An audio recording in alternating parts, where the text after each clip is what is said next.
તે જીવનમાંથી એક દિવસ એવો ન ખાલી જવો જોઈએ કે જે દિવસે ભગવાન શિવજીને જલાભિષેક ન કર્યો. પણ શું કરીએ, કેટલી જવાબદારી, વ્યવહારિક જવાબદારી, સામાજિક જવાબદારી, પારિવારિક જવાબદારી, આમાંથી આપણે ઊંચા નથી આવતા.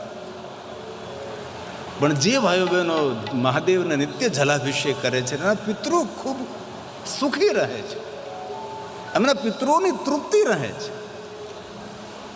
દુનિયાનું મોટા મોટું કોઈ પિતૃને તૃપ્ત કરનારું જો સાધન હોય તો ભગવાન મહાદેવને જલાભિષેક છે. રોજ આપણે ભગવાન મહાદેવને જલાભિષેક ન કરી શકીએ, પણ સોમવાર તો ભૂલવો જ નહીં. શાંતિ આપનારો, સુમતિ આપનારો, સંતતિ આપનારો, સંપત્તિ આપનારો એ સોમવાર છે. સોમવાસરે નિશી ભોજનમ. સોમવારના દિવસે માણસ અલ્પાહાર કરે છે, ઉપવાસ કરે છે અને સાંજે સંધ્યા સમયે ભગવાન શિવનું દર્શન કરી અને પછી ભોજન કરી શકે છે. આજના દિવસે ભગવાન શિવનું દર્શન આપણે જે ભાઈઓ બહેનો વડીલો કથામાં આવ્યા છે, આ ભગવાન મહાદેવ કેટલા સ્વરૂપો બિરાજે છે. સ્વયં મહર્ષિ દુર્વાસા મુનિએ પોતાના કરકમલો દ્વારા સુંદર ભગવાન મહાદેવનું શિવલિંગ સ્થાપિત કરેલું છે. દુર્વાસા મુનિએ પોતે સ્થાપિત કરેલું છે, જેના મૂળમાં બ્રહ્મા છે, મધ્યમાં વિષ્ણુ છે, ઉપર ભગવાન શિવ છે. ત્રણેય દેવતાઓનું એકાત્મ સ્વરૂપ છે. અને આજે ટેલિવિઝનમાં તમે જોવો છો એ છે ઋણેશ્વર મહાદેવ, ઋણુ મુક્તેશ્વર મહાદેવ અને મુક્તેશ્વર મહાદેવ, જે અર્જુનજીએ સ્થાપિત કરેલા છે. દુર્વાસા મુનિ દ્વારા જે શિવલિંગ સ્થાપિત છે એ પુરાતત્વ ખાતા અને અંડરમાં છે, એટલે ભગવાન મહાદેવનું જર્જરિત શિવાલય છે. અને આ ધરતી ઉપર કોઈની પૂજા નહીં થતી હતી, મહાદેવની જ પૂજા થતી હતી. વિશ્વના દેવતાઓ શિવની પૂજા કરે, દેવતાઓના દૂતો શિવની પૂજા કરે, ઋષિમુનિઓ ભગવાન શિવની પૂજા કરે. ભગવાન રામજી તો જ્યાં જ્યાં ગયા છે તે રામજીએ પોતાના કરકમલો દ્વારા ભગવાન મહાદેવના લિંગ સ્વરૂપોની સ્થાપના કરી છે. લિંગ થાપી વિધિવત કરી પૂજા ભગવાન પ્રભુ શ્રી રામ મહાદેવના પરમ ભક્ત રહ્યા છે. દ્વારકાધીશ ભગવાન કૃષ્ણજીએ નિરંતર મહાદેવની ઉપાસના કરે છે. એક વાત આપણને સૌને ખબર છે, ગોકુલ, મથુરા, વૃંદાવન આ બધી જ યાત્રાનું પુણ્ય કોણ આપે? બાકી બિહારી નહીં, ભગવાન કૃષ્ણ નહીં. ગોકુલ, મથુરા, વૃંદાવનની યાત્રાનું ફલ આપનારા યમુના તટે ભૂતેશ્વરમ, યમુના કિનારે પર ભૂતેશ્વર મહાદેવ છે. એ ગોકુલ, મથુરા, વૃંદાવનની યાત્રાનું ફળ આપનારા છે. તેથી જે માણસો ગોકુલ, મથુરા, વૃંદાવન જાય તેને ભૂતેશ્વર મહાદેવના દર્શન કરવા પડે. અને જો ભૂતેશ્વર મહાદેવનું દર્શન ન કરે તો ગોકુલ, મથુરા, વૃંદાવનની યાત્રાનું ફળ નથી મળતું. આપણે ગોકુલ, મથુરા, વૃંદાવન તો વારંવાર ગયા છીએ, પણ ભાગ્યે જ કોઈ આમાં ભાઈઓ બહેનો હોય જે ભૂતેશ્વરનું દર્શન કર્યા હોય છે. અને ભૂતેશ્વર મહાદેવ પાછું કેદારેશ્વર મહાદેવનું ઉપલિંગ છે. જે હિમાલય પહાડ પર કેદારેશ્વર મહાદેવનું દર્શન કરવા ન જઈ શકે તો યમુના તટે ભૂતેશ્વરમ તજ્જાતમ, યમુનાના કિનારે જે ભૂતેશ્વર મહાદેવ છે તેનું દર્શન કરી લે તો હિમાલય પહાડ પર જે કેદારેશ્વર મહાદેવ છે તેનું દર્શન કરવાનું ફળ મળે. આ શિવ મહાપડા ગ્રંથનો શ્લોક છે. કેદારેશ્વર સજ્જાતમ, કેદારેશ્વરમ સજ્જાતમ આપણું જ્યોતિર્લિંગ છે કેદારેશ્વર મહાદેવ. કેદારેશ્વર મહાદેવની પૂજા ભગવાન રામજીએ કરી, કેદારેશ્વર મહાદેવની પૂજા દ્વારકાધીશ કૃષ્ણજીએ કરી, કેદારેશ્વર મહાદેવની પૂજા 5 પાંડવોએ કરી, કેદારેશ્વર મહાદેવની પૂજા 7 ઋષિઓએ કરી. હિમ પુષ્ટે કેદારેશ્વરમ, ભૂકુંડુ ભૈરવ બિરાજે છે. કેદારેશ્વર મહાદેવ બિરાજે ને ઉપર એક ભૂકુંડુ ભૈરવ છે, ભૈરવજી સ્થાન છે. અહીંયા પણ આપણે ઋણેશ્વર મહાદેવ, ઋણ મુક્તેશ્વર મહાદેવ, મુક્તેશ્વર મહાદેવનું શિવજીનું સ્થાન છે, એની બાજુમાં ભૈરવજીનું પણ સ્થાન છે. પણ થોડુંક બધું સરખું કરવું પડે એમ છે, થોડું દેવત્વ પૂરવું પડે એમ છે. અને આપણા કથાનો ઉદ્દેશ એ જ રહેશે કે કથાના માધ્યમથી આપણું પિંડારક તીર્થનો સંદેશ પહોંચે, અને જે અનડેવલપ છે આટલું સુંદર ડેવલપિંગ થાય. અહીંયા આપણે સૌ પણ પ્રયાસ કરીએ, સરકારશ્રી પણ આપણને સહયોગ કરે, અને જેવું ધમધમતું દ્વારકા છે એવું ધમધમતું તીર્થ આપણું પિંડરાક તીર્થ પણ ધમધમતું બને, અને લાખો કરોડો ભક્તો અહીં કથા સાંભળવા આવે, લાખો ભક્તો ભગવાનનું દર્શન કરવા આવે, અને તેના પિતૃઓનો ઉદ્ધાર થાય. કથા આયોજક સમિતિ તરફથી પણ વ્યવસ્થા કરવામાં આવી છે પિંડદાનની વિધિની. દાનાભાઈએ મને કહ્યું હતું, અને દાનાભાઈને ખરેખર આ વિચાર દાનાભાઈને આવ્યો કે આપણે પિંડરાક તીર્થમાં આવું કંઈ કરવું જોઈએ. અને આ સજ્જન વ્યક્તિને આવો વિચાર આવ્યો, તેથી એક વિચાર કેટલું મોટું ફળ, કેટલા બધા ભાઈઓ બહેનો વડીલોના આખા યદુવંશને એ ભેગા કરી દીધા આ દાનાભાઈને વિચાર માત્રથી. અને મને કાલે કોઈ કહેતું હતું કે કેટલા મહિનાઓથી તો ઘરે નથી ગયા, કારણ કે આ બધી બાવળની કાંટ હતી, એ બાવળને દૂર કરવા પડે. આ 500 વીઘામાં આયોજન છે આપણું, 500 વીઘામાં, કાંઈ નાની વાત થોડી કહેવાય. આમ કથા કરતાં કરતાં મારા 30 વર્ષ વીતી ગયા, પણ આવડો મંડપ તો મેં યદુવંશનો પહેલી વાર જોયો ભાઈ. અને એટલી મોટી સંખ્યામાં યદુવંશ ભાઈઓ બહેનો કથાનું શ્રવણ કરે છે. ખૂબ દ્વારકાધીશની કૃપા રહે, અને મહાદેવ તમારા ઉપર અમૃતનો વરસાદ વરસાવે એવી શંકર ભગવાનને ખૂબ દિલથી પ્રાર્થના છે, મહાદેવના દયથી પ્રાર્થના છે. કેટલા શાંત ચિત્તે ભગવાનનું કથાનું શ્રવણ કરો. તો હવે જ્યારે ગોકુલ મથુરા વૃંદાવન જાઓ ત્યારે ભૂતેશ્વરને ભૂલવાના નહીં, કારણ કે યાત્રાનું ફળ ભૂતનાથ મહાદેવ આપે છે. આ શિવપુરાણ ગ્રંથનો શ્લોક છે, કોટિરુદ્ર સંહિતાનો છે. કેદારેશ્વર સજાતમ ભૂતેશમ યમુના તટે ભૂતેશ્વરમ મહાપાપહરમ પ્રોક્તમ પશ્યતામર્ચતામ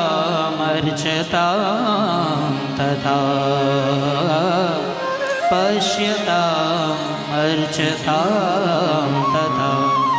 દર્શન કરવાથી અને અર્ચન કરવાથી, પશ્યતામ અર્ચતા, અર્ચન કરવાથી અને દર્શન કરવા માત્રથી ગોકુલ મથુરા વૃંદાવનની યાત્રાનું ફળ મળે છે, અને જ્યોતિર્લિંગ કેદારેશ્વર મહાદેવની યાત્રા કરવાનું ફળ મળે છે. તેથી શિવ આપણા સૌનું મૂળ છે, શિવ આપણા સૌનો આધાર છે. શિવ વગર જીવન વ્યર્થ છે. શિવ આપણી છત્ર છાયા છે, શિવ આપણું કવચ છે, શિવ આપણી ઢાલ છે, શિવ આપણો જન્મ છે, શિવ આપણું જીવન છે, શિવ આપણો શ્વાસ છે, શિવ આપણા જીવનનો અંત પણ છે, શિવ આપણા જીવનમાં અનંત પણ છે. તેથી આપ સૌને ભગવાન શિવ પર પ્રેમ અને આદર છે, તેથી સફલમ જીવિતમ, તેથી જન્મારો સફળ છે આપણા સૌનો. તો આપણે કથા મહાત્મ્ય કથા કહીએ છીએ કે બિદુંગે પાપ કર્મ કર્યા તો પ્રેત બન્યો, તૃષાની પીડા સહન નથી થતી, રુધિરના આંસુથી રડે, તેથી પિતૃ તર્પણ કરવું જોઈએ. આપણા શાસ્ત્રોમાં જે કાંઈ કહ્યું એ ઋષિ મુનિઓની વાણી છે. પિતૃ તર્પણની વિધિ કરવી જોઈએ. અહીંયા આવ્યા છે તો આપણે કોઈને કોઈ પિતૃઓ માટે કોઈને કોઈ કર્મ કરીએ આપણે. અને આયોજક સમિતિ દ્વારા સુંદર વ્યવસ્થા પણ અહીંયા કરવામાં આવી. જ્યાં કુંડ છે, જ્યાં જલકુંડ છે, જ્યાં તીર્થકુંડ છે, જ્યાં પિતૃઓનું તર્પણ થાય, પિતૃઓની વિધિ થાય. અમાસને દિવસે તો વિશેષ પ્રકારે હોય છે, પણ આ તીર્થમાં તો કોઈ પણ દિવસે પિતૃની તૃપ્તિ માટે કોઈ પણ નાનકડી વિધિ કરો તો પણ મોટું પુણ્ય આપનારી છે. આ તો પિતૃ તૃપ્ત કરનારી ધરા છે, આ તો પુણ્યની વૃદ્ધિ કરનારી ધરા છે. આ દુર્વાસા મુનિની તપસ્થલી છે, દ્વારકાધીશની પ્રિય ભૂમિ છે. એ છે પિંડારક તીર્થ, પિંડ તારક તીર્થ. આના બે નામ છે, પિંડ તારક તીર્થ. એ પિંડ જ્યારે તર્યા પછી પિંડ તારક તીર્થ, અને જ્યારે સર્વ તીર્થો પિંડ બનીને કુંડમાં સ્થાપિત થયા અર્ક સ્વરૂપે, એટલે પિંડારક. આ રીતે આ તીર્થનો અદ્ભુત મહિમા છે. તો બિદુંગ ભૂત બની, પ્રેત બની વિંધ્યાચલ પહાડમાં પાપ ભોગવે છે, રુધિરના આંસુથી રડે છે. અહીંયા ચંચોલાજી અનેક પ્રકારે પાપ કર્મો કરે છે. એ બધા પાપોનું વર્ણન કરવું એ આપણને સારું ન લાગે, અને એ બધું આપણે ન બોલાય. કોને કોને પાપ કહેવાય એ આપણને સૌને ખબર છે. તેથી એ બધું વર્ણન નહીં કરતા. પાપ કર્મ કરતાં કરતાં કુકર્મ કરતાં સંચોલાજી વૃદ્ધ બન્યા છે. એટલે પોતાની પાસે જે રૂપ હતું એ રૂપ જતું રહ્યું, યુવાની તેની જતી રહી. અને પછી આ ચંચોલાજી ખૂબ દુઃખી થયા છે. હવે ચંચોલાજી ભટકે છે. જીવનમાં સત્કર્મ નથી, સત્સંગ નથી, ભજન નથી, કથા કીર્તન નથી, ભગવાન ઉપર કોઈ પ્રેમ નથી, ઈશ્વરનું કોઈ નામ નથી. તેથી આ ચંચોલા અતિ દુઃખી થાય છે. શરીર જર્જરિત થવા લાગ્યું છે, શરીર વૃદ્ધ થયું છે. નગરના લોકો તેને અપમાનિત કરે છે, નગરના લોકો તેને દુઃખ આપે છે. તેથી ચંચોલાજીએ નક્કી કર્યું કે આ નગરને છોડી, બાષ્કલ નામનું નગર છોડીને જતી રહું, એવી જગ્યાએ જાઉં કે જ્યાં મને કોઈ ઓળખે નહીં. એટલે પાપી ચંચોલા, વૃદ્ધ ચંચોલાજી, જેનો પતિ બિદુંગ પ્રેત બની વિંધ્યાચલ પહાડમાં પાપ ભોગવે છે, અને ચંચોલા અહીંયા ભટકે છે. પાપ કર્મ માણસને ભટકાવી દે છે. પોતાનું બાષ્કલ નામનું નગર છોડીને જવા લાગે છે. ક્યાં જાઓ કોઈ લક્ષ્ય નથી. ચાલતી ચાલતી ચાલતી ચાલતી જઈ રહી છે. એમાં એક ધજા દેખાણી. તો જોયું કે એને સામે કોઈ ધજા દેખાય છે. એમને એમ થયું કે કોઈ ધર્મસ્થાન હશે, ત્યાં જાઓ, મને ખાવા પીવાનું મળી જાય, મને આશરો મળી જાય. આવા હેતુથી આ પાપી ચંચોલા વૃદ્ધાવસ્થાની અંદર નજદીક આવે છે. સુંદર મંદિર દેખે છે. કોઈ પૂછવા લાગે કે આ મંદિર ક્યાં ભગવાનનું છે? તો કોઈ કહ્યું, ભાઈ બહેન, આ મંદિર નથી, આ તો શિવાલય છે. જ્યાં ભગવાન શિવજીનું શિવલિંગ બિરાજતું હોય તેને શિવાલય કહેવાય, અને જ્યાં ભગવાનની મૂર્તિ બિરાજતી હોય તેને મંદિર કહેવાય. મૂર્તિ એકની પૂજા છે, શિવલિંગ અનેકની પૂજા છે. કોઈ પણ દેવી દેવતાઓ માટે મૂર્તિ નિર્માણ કરીએ, એમની પૂજા કરીએ, તો જે દેવની મૂર્તિમાં છે, જે દેવનું વિગ્રહ છે, જે દેવનું ચિત્ર છે, પ્રતિમા છે, એની એકની પૂજા છે. પણ જ્યારે ભગવાન મહાદેવના શિવલિંગનું પૂજન કરીએ છીએ, આલયમ સર્વદેવા નામ તસ્મા લિંગ મુચ્છતે, ભગવાન મહાદેવના લિંગ સ્વરૂપની પૂજા એટલે બ્રહ્માંડમાં વિશ્વમાં જેટલા જેટલા દેવતાઓ છે સૌની પૂજા એટલે શિવલિંગની પૂજા છે. એકની પૂજા કરવાથી અનેકની પૂજા કરવાનું ફળ આપનારું જો કોઈ હોય તો લિંગ સ્વરૂપ છે. ભગવાન શિવજીના લિંગ સ્વરૂપની પૂજા છે. એટલે કહ્યું કે ભાઈ બહેનજી, આ મંદિર નથી, આ તો શિવાલય છે. ચંચોલાજીને થયું કે જીવન વીતી ગયું, ના શિવાલય ગઈ, ના દેવાલય ગઈ. શિવાલય જાય છે. શિવાલયના પટાંગણમાં એક દેવયજ્ઞ નામના બ્રાહ્મણ ભગવાન મહાદેવની કથા કહે છે. ચંચોલાએ કોઈને પૂછ્યું કે અહીંયા શું થઈ રહ્યું છે? કોઈએ કહ્યું કે બહેન, આ શિવાલય છે, તેથી આ દેવયજ્ઞ બ્રાહ્મણ છે અને ભગવાન મહાદેવની કથા કહે છે. આ સૌ ભગવાનના પરમ ભક્તો છે અને બધા પુણ્યમાન છે. ભગવાન મહાદેવની કથાનું શ્રવણ કરે છે. ચંચોલાને થયું કે જિંદગી વીતી ગઈ, ન કથા સાંભળી, ન સત્સંગ કર્યો, લાવને કથામાં જઈને બેસું. આ પાપી ચંચોલા, વૃદ્ધ ચંચોલા જ્યાં ભગવાન મહાદેવની કથા થતી હતી ત્યાં જઈને બેસી ગયા છે. દેવયજ્ઞ બ્રાહ્મણ ભગવાન મહાદેવની કથા કહેતા કહેતા કર્મનો સિદ્ધાંત સમજાવવા લાગ્યા કે માણસ કેવા કેવા કર્મો કરો તો કેવા કેવા ફળ ભોગવવા પડે. પહેલાં સત્કર્મોનું ખૂબ વર્ણન કર્યું છે. કેવા સત્કર્મોથી કેવા સુખ મળે છે, કેવા પુણ્યકર્મોથી કેવું સુખ મળે છે, કેવા પુણ્યકર્મથી કેવો આનંદ મળે છે, કેટલું માન મળે, કેટલું સન્માન મળે, કેટલી આત્મશાંતિ મળે. આ બધા સત્કર્મોનું વર્ણન કર્યું છે. અને પછી પાપ કર્મોનું વર્ણન કર્યું છે કે માણસ કેવા કેવા પાપ કરે તો કેવી કેવી યાતનાઓ ભોગવવી પડે, કેવા કેવા દુઃખ ભોગવવા પડે. આ બધું જ વર્ણન કર્યું છે. ચંચોલાજી જિંદગીમાં પહેલી વાર કથા સાંભળે છે. કથા સાંભળતા એ નિર્ણય લેવા લાગી, આ પહેલાં જે વર્ણન કર્યું એ બધું સુખ આપનારું પુણ્ય હતું. હવે જે આ દેવયજ્ઞ બ્રાહ્મણ વર્ણન કરે છે એને પાપ કર્મ કહેવાય. અને આવા બધા જ પાપ કર્મો મેં કર્યા છે. અને આ પાપ કર્મ હંમેશા દુઃખ આપનારા છે, સંતાપ આપનારા છે, પીડા આપનારા છે. તો તો કથા સાંભળતા સાંભળતા ચંચુલાજીએ પોતાની જાતને નિર્ણય આપ્યો કે હું પાપી છું. પોતાની જાતને કહેવા લાગી કે હું પાપી છું. આપણી જીભ ફટાફટ ઉપડે બીજાને પાપી કહેવામાં, પણ આપણે જાતને કહેવામાં તો બહુ મુશ્કેલ પડે છે. જે પાપકર્મનું વર્ણન થાય છે એ બધું મારા જીવનમાં મેં કર્યું છે.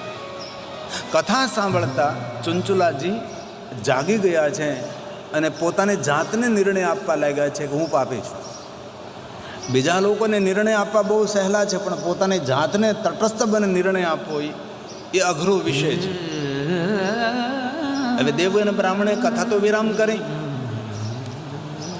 બ્રાહ્મણ દેવતા જઈ રહ્યા હતા તો માર્ગમાં ચંચુલાજી ઊભા રહ્યા છે અને કહે છે, એ બ્રાહ્મણ દેવતા, થોડી વાર માટે આપ થોભો, મારે તમને કંઈ પૂછવું છે. દેવયજ્ઞ બ્રાહ્મણ કહે છે, બહેનજી તમે કોણ છો? હું જન્મથી બ્રાહ્મણ છું. મારા પતિનું નામ બિદુંગ છે, મારું નામ ચંચુલાજી છે. બોલો, તમારે શું પૂછવાનું છે? તમે જે કથામાં કહ્યું કે પાપ કર્મ કરવાથી દુઃખ મળે છે, પુણ્ય કર્મ કરવાથી સુખ મળે છે, તો તમે જે કહેતા હતા એ શાસ્ત્ર સંમત છે?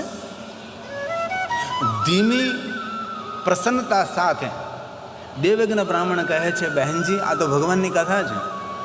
આમાં જે ભગવાને આપણને સંદેશ આપ્યો છે એ બધું જ હું સંદેશ આપી રહ્યો છું. હું તો નિમિત્ત માત્ર છું. આ જે કંઈ ભગવાને કહ્યું છે એ બધું હું કહું છું. બહેનજી સાચી વાત છે, પાપ કર્મો કરીએ તો બહુ દુઃખ ભોગવવા પડે છે, પુણ્ય કર્મ કરીએ તો આનંદ મળે, શાંતિ મળે, ઉત્સાહ મળે, પ્રસન્નતા મળે, સુખ મળે. ચંચુલાજી હાથ જોડીને કહ્યું કે હે બ્રાહ્મણ દેવતા, તમે જે કથામાં પાપનું વર્ણન કર્યું ને એ બધા પાપો મારા માટે સામાન્ય છે, પણ તમે જે શબ્દ મર્યાદા છોડી શક્યા નથી, તમે જે પાપોનું વર્ણન કરી શક્યા નથી, કારણ કે શબ્દ મર્યાદા હોય, પ્રવચનની કોઈ મર્યાદા હોય કે ઘણી બધી વસ્તુનું સૌની સામે વર્ણન ન કરી શકાય. તમે જે કથામાં કહ્યું નથી એવા બધા જ કુકર્મો અને પાપકર્મો મેં કર્યા છે. હું બહુ જ પાપી છું. દેવયજ્ઞ બ્રાહ્મણની સામે ચંચુલાજી રડી પડે છે અને કહે છે કે હું પાપી છું. મને તમે માર્ગદર્શન આપો કે હવે હું શું કરું? શેષ જીવન મારી પાસે રહ્યું છે, એમાં વિશેષ મારાથી શું થઈ શકે? આપ મને કંઈ માર્ગદર્શન કરો તો અને મારો ઉદ્ધાર કરો હે બ્રાહ્મણ દેવતા. દેવયજ્ઞ બ્રાહ્મણ આ રડતી ચંચુલાને કહે છે, બહેનજી કોઈ ગભરાવાની જરૂર નથી. ભગવાન ખૂબ દયાળુ છે. ભગવાન તો દયા સિંધુ છે. બહેન સાંભળો, તમે તમારા પાપમાંથી મુક્ત થયા છો. કઈ રીતે? પશ્ચાતાપ પાપ કૃતમ. બહેનજી, પાપ કર્યા પછી પાપનો પસ્તાવો કરવાથી માણસ પાપમાંથી મુક્ત બને છે. તમે જીવન પર્યંત કરેલા પાપ કર્મોનો તમે પસ્તાવો કરી રહ્યા છો. પાપાનામ નિષ્કૃતિ પરા. તમે જે કાંઈ પાપ કર્મો કર્યા છે બધા જ પાપોમાંથી તમે મુક્ત થયા છો. કારણ કે તમારા આંખના આંસુ એ તમારા પાપને ધોઈ રહ્યા છે. બહેનજી, તમારે ગભરાવાની જરૂર નથી. અને દેવયજ્ઞ બ્રાહ્મણ ચંચુલાજીને કહે છે, સાંભળો બહેનજી, પશ્ચાતાપ પાપકૃતા પાપાનાં નિષ્કૃતિ પરા સર્વેષાં વર્ણિतं સદ્ભિः સર્વ પાપ વિશોધનમ સર્વ પાપ વિશોધનમ. એ બ્રાહ્મણ દેવતા, મને કોઈ શ્રેષ્ઠ માર્ગદર્શન કરો કે હવે મારે શું કરવું જોઈએ? ત્યારે દેવયજ્ઞ બ્રાહ્મણ કહે છે, ચંચુલાજી, તમારી વૃદ્ધાવસ્થા છે, તમારી પાસે બહુ થોડો સમય છે, તેથી તમારું શરીર જર્જરિત થયું છે, તમે તપ નહીં કરી શકો. તપ કરવાનો સમય તમારો જે હતો એ જતો રહ્યો છે. થોડીક વાતો મારી યાદ રાખો તમારું જરૂર કલ્યાણ થશે. દેવયજ્ઞ બ્રાહ્મણ ચંચલાને કહે છે, બહેનજી, પહેલાં તો બ્રહ્મુહૂર્તમાં ઉઠો, સુંદર સ્નાન કરી પવિત્ર બનો, ત્યારબાદ ભાલમાં ભસ્મનું ત્રિપુંડ કરજો, અને બહેનજી રુદ્રાક્ષને ધારણ કરજો, અને ઓમ નમઃ શિવાય મંત્રનો જાપ કરજો. પંચાક્ષર જપે ને સર્વસિદ્ધિ લવે નરઃ. હાલતા ચાલતા બેસતા ઉઠતા ખાતા પીતા ઊંઘતા જાગતા તમે આ પંચાક્ષર મંત્રનો જાપ કરજો. દેવયજ્ઞ બ્રાહ્મણ ચંચલાજીને ભગવાન શિવજીની ભક્તિનું દાન કરે છે અને પંચાક્ષર મંત્રના જાપ કરવાનું કહે છે. પંચાક્ષર જપેનેવ સર્વ સિદ્ધિ લવે નરઃ. પ્રણવે નાદિ સંયુક્તં સદા પંચાક્ષરં જપે. સદા પંચાક્ષરં જપે. બહેનજી, તમે પંચાક્ષર મંત્રનો જાપ કરો, રુદ્રાક્ષને ધારણ કરો. રમ રુદ્ર રોગનાશાય ધન્વંતરી રુદ્ર. તમારા મનને પ્રફુલ્લિત રાખશે. ભાલમાં ભસ્મનું ત્રિપુંડ કરવાથી મનુષ્ય સદૈવ પવિત્ર રહે છે. પંચાક્ષર મંત્રનો જાપ કરવાથી ભગવાન શિવજીની તેના પર પ્રસન્નતા ઉતરે છે. બહેનજી, જેટલું જીવન તમારી પાસે બાકી રહ્યું છે એટલું જીવન ભગવાન શિવજીની ભક્તિમાં વિતાવો. અને જ્યાં જ્યાં મહાદેવના ભક્તો હોય એ મહાદેવના ભક્તોના સંગમાં રહેજો. જ્યાં જ્યાં શિવાલય હોય મહાદેવનું દર્શન કરવા માટે જજો અને શિવજીની ભક્તિ કરજો. દેવયજ્ઞ બ્રાહ્મણ આ ચંચલાજીને આશીર્વાદ આપે છે અને કહે છે કે ભગવાન તમારું કલ્યાણ કરે. બ્રાહ્મણના આશીર્વાદ માનવના જીવન માટે અમૃતનો વરસાદ છે. કોઈ પણ બ્રાહ્મણ આશીર્વાદ આપે ને ક્યારેય બ્રાહ્મણ તિલક કરે ત્યારે ના ન પાડવે. બ્રાહ્મણના હાથનું કરેલું તિલક આપણા માટે મંગલકારી અને શુભ છે. આપણા જીવનમાં આપણને મોટી સફળતા પૂરી પાડે છે. દેવયજ્ઞ બ્રાહ્મણના આશીર્વાદ લઈએ ચંચલાજીએ નિર્ણય લીધો છે કે શેષ જીવન બાકી છે એમાં ભગવાન શિવનું ભજન કરવું છે. કથા સાંભળતા ચંચલાજીએ જીવનને પરિવર્તન કર્યું છે. અને કથા સાંભળતા આપણો વ્યવહાર બદલે, વાણી બદલે, વિચાર બદલે, આહાર બદલે. કથા સાંભળવાથી પુણ્ય જરૂર મળે છે, એમાં કોઈ સંદેહ નથી. સત્યમ સત્યમ ન સંશય. કથા સાંભળવાથી પુણ્ય મળે જ. અને મહાદેવની કથા સાંભળવાથી તો મહાપુણ્ય મળે, કારણ કે મહાદેવની કથા છે, સામાન્ય પુણ્ય નહીં. જાય તે નાત્ર સંશય. એ પુણ્ય ખાલી ન થાય, એ પુણ્ય કોઈ દિવસ ખૂટે નહીં. આવું પુણ્ય મહાદેવની કથા સાંભળવાથી મળે છે.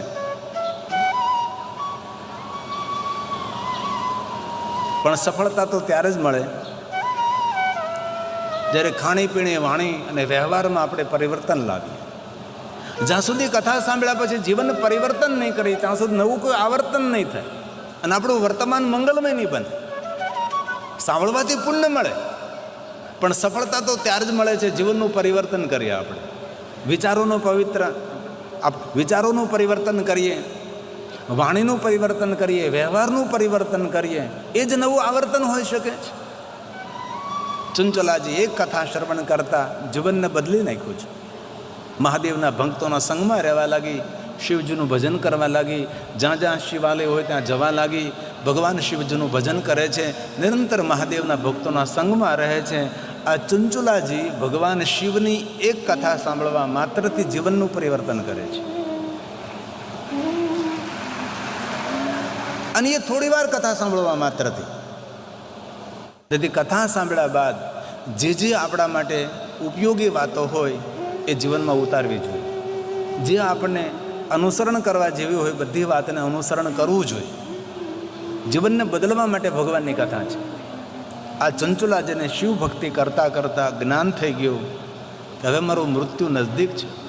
કારણ કે મહાદેવની ભક્તિમાં અદ્ભુત એક સામર્થ્ય છે, તેને મૃત્યુનું જ્ઞાન થાય છે. મહાદેવની ભક્તિમાં આટલી મોટી શક્તિ છે કે મૃત્યુને જાણી શકે છે. મૃત્યુને જાણી શકે એટલું નહીં, મૃત્યુ પર વિજય પણ મેળવી શકે છે. મુર્ગંડ ઋષિનો પુત્ર માર્કંડ, જેને મૃત્યુ પર વિજય પ્રાપ્ત કર્યો હતો. ક્યારેય વારાણસી કાશી જવાનો અવસર મળે તો કાશી 30 કિલોમીટર દૂર માર્કંડેશ્વર મહાદેવનું, ભગવાન મહાદેવનું સુંદર શિવલિંગ સ્થાપિત છે. ગંગા તટે માર્કંડેશ્વર, સુંદર માતા ગંગાના તટ ઉપર માર્કંડેશ્વર મહાદેવ છે. અને બીજું એક શિવલિંગ છે મુર્કંડેશ્વર મહાદેવ છે. એક પિતાના પ્રતિક સ્વરૂપે ભગવાન મહાદેવ લિંગ સ્વરૂપે બિરાજે છે, અને એક માર્કંડ ઋષિના પ્રતિક સ્વરૂપે ભગવાન મહાદેવ લિંગ સ્વરૂપે બિરાજે છે. આવા સુંદર સ્થાન માતા ગંગાના કિનારે છે. ચુંચુલાજીને જ્ઞાન થયું, દીપ પ્રજ્વલિત કર્યો છે, પવિત્ર વસ્ત્ર ધારણ કરી પદ્માસન લગાવી ચુંચુલાજી બેસી ગયા છે. અને શિવજીને કહે છે, ભગવાન, જીવન આખું પાપ કર્મો કર્યા છે, થોડું જીવન મને મળ્યું, એમાં તારી ભક્તિ કરી છે, ભગવાન તને યાદ કર્યા છે. ભગવાન આગળ ક્ષમા યાચના કરે છે. અને ભગવાન સ્વયં શિવને કહે છે, ભગવાન શરણાગત ભક્ત વત્સલ્ય, જે તે તમારા શરણે આવે છે ભક્તો ઉપર તમે કૃપા કરો છો, તેમને વાત્સલ્ય કરો છો. ભગવાન મારું કલ્યાણ કરજો, આ જીવાત્માનો ઉદ્ધાર કરજો. ભગવાન ચંચલાજી અંત સમયે ભગવાન શિવને કહે છે, દેવ દેવ મહાદેવ, હે દેવોના દેવ મહાદેવ, મારું મંગલ કરો, મારું કલ્યાણ કરજો, આ જીવનો ઉદ્ધાર કરજો. ભગવાન શિવને યાદ કરે છે. દેવ દેવ મહાદેવ, શરણાગત વત્સલ, દીન બંધુ સ્વમીશાનો, ભક્ત રક્ષા કર સદા, ભક્ત રક્ષા કર સદા. અનેક ભક્તોની મહાદેવજી તમે રક્ષા કરી છે, હું પણ આપની ભક્ત છું. મહાદેવ, મારી પણ રક્ષા કરજો. આવી રીતે શિવજીને યાદ કરતા કરતા ચંચલાજીનું શરીર શાંત થાય છે. ભગવાન મહાદેવના ગણો આવે છે, ચંચલાજીના જીવાત્માને કૈલાસમાં લઈ જાય છે. ભગવાન શિવજીનું દર્શન થાય છે. ચંચલાજી ભગવાન શિવને ક્ષમા યાચના માગે છે કે ભગવાન, કેટલું સુંદર મને મોટું જીવન મળ્યું હતું. ભગવાન, બહુ જ પાપ કર્મો મેં કર્યા, બહુ જ કુકર્મો કર્યા, પણ હે મહાદેવજી, દેવયોગથી મને ભગવાન મહાદેવ આપની કથાના શ્રવણ કરવાનો અવસર મળ્યો. અને આપની કથાનું શ્રવણ કરતાં મારું જીવન પરિવર્તન થયું. મહાદેવ, શેષ જીવનમાં વિશેષ મહાદેવ તમારી મેં ભક્તિ કરી છે, એમાં કોઈ ક્ષતિ રહી ગઈ હોય, મારી મતિ અનુસાર કરી છે, ભગવાન મને ક્ષમા કરજો. આવી રીતે હાથ જોડી ભગવાન મહાદેવની સામે ઊભી છે. ચુંચુલાની પ્રાર્થનાથી મહાદેવજી ખૂબ રાજી થાય છે. અને ભગવાન સ્વયં શિવ કહે છે, ચુંચુલાજી, હું જાણું છું તમે બહુ જ પાપ કર્મ કર્યા હતા, થોડું જીવન તમારું રહ્યું હતું. તમે શિવ મહાપડા ગ્રંથનું શ્રવણ કર્યું અને કથા સાંભળ્યા બાદ દેવયજ્ઞ બ્રાહ્મણની વાત સમજી માની અને તમે મારી ભક્તિ કરી છે, અને વિશેષ પ્રકારે મારી ભક્તિ કરી છે. તેથી હું પ્રસન્ન છું. તમે મારી પાસે કંઈ વરદાન માગો. ચંચલાજી કહે, ભગવાન, શું માગું? મારો માગવાનો કયો અધિકાર? હું તો એક પાપી નારી છું. ભગવાન, શું માગું હું? આપ જો મને માગવાનું કહેતા હો તો ભગવાન, બસ મને જન્મને મૃત્યુના ફેરામાંથી મુક્ત કરો અને આપણી ગણ બની હું નિત્ય કૈલાસમાં નિવાસ કરું. ભગવાન, આપની સેવા કરું, આપનું દર્શન કરું, આપની પરિક્રમા કરું, હું આપની ગણ બની શિવલોકમાં નિવાસ પામું. હવે ભગવાન મહાદેવ કહે, ચંચલાજી, તમે મારા ગણ બનવાના યોગ્ય તો છો જ, કૈલાસમાં રહેવાના અધિકારી છો, પણ શેષ જીવનમાં વિશેષ તમે મારી ભક્તિ કરી છે. તેથી હું તમને વચન આપું છું, તમે કૈલાસમાં રહેશો, શિવલોકના અધિકારી રહેશો, મારા ગણ બનીને રહેજો, પણ વિશેષ હું તમને આશીર્વાદ આપું છું, તમે પાર્વતીના સખી બનીને રહેશો. અને એ સમયમાં પાર્વતી આવે છે અને સ્વયં મહાદેવ કહે છે, હે પાર્વતી, આ ચંચુલાજી મારા પરમ ભક્ત છે, તેને સખી તરીકે સ્વીકારો તમે. અને હરપલ મહાદેવની આજ્ઞાનું અનુસરણ કરનારા માતા પાર્વતી આ ચંચુલાજીને પોતાના સખી તરીકે સ્વીકારે છે. અને કૈલાસમાં આ ચંચુલાજી પાર્વતીના સખી બને છે. અને ભગવાન વ્યાસ બોલે છે, પાર્વત્યા સાકૃતા પ્રીત્યા સ્વસખી દિવ્ય રૂપિણી.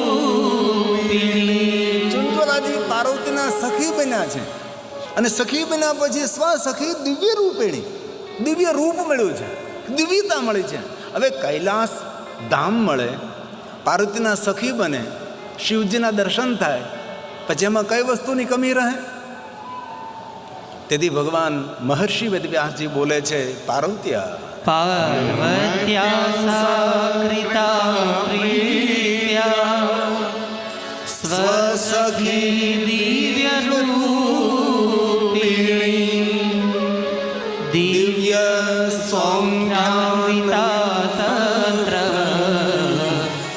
ચંચુલા વિદુંગ પ્રિયા. ચંચુલા વિદુંગ પ્રિયા. ચંચુલા બિદુંગ પ્રિયા. કોણ ચંચુલા? તો કોઈ બિદુંગની પત્ની ચંચુલા છે.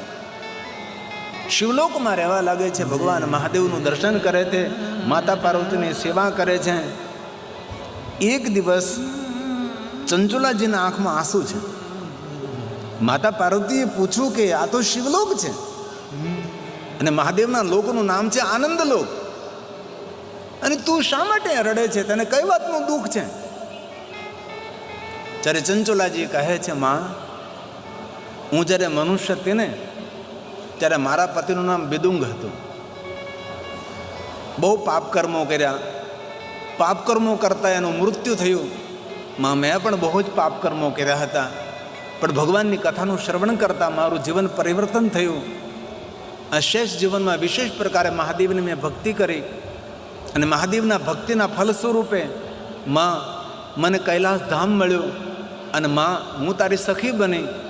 પણ હે માં, મારા પર કૃપા કરીને કહે, મારા પતિની ગતિ કઈ થઈ? એ સમયે મા પાર્વતી કહે છે, ચંચુલા, તારો પતિ બિદુંગ અનેક પ્રકારના નરકોની સજા યાતના ભોગવી, પાપ પૂરા ન થયા, એટલે વિંધ્યાચલ પહાડની અંદર પ્રેત બની રુધિરના આંસુથી રડે છે. ખૂબ દુઃખી છે, ખૂબ દુઃખી છે.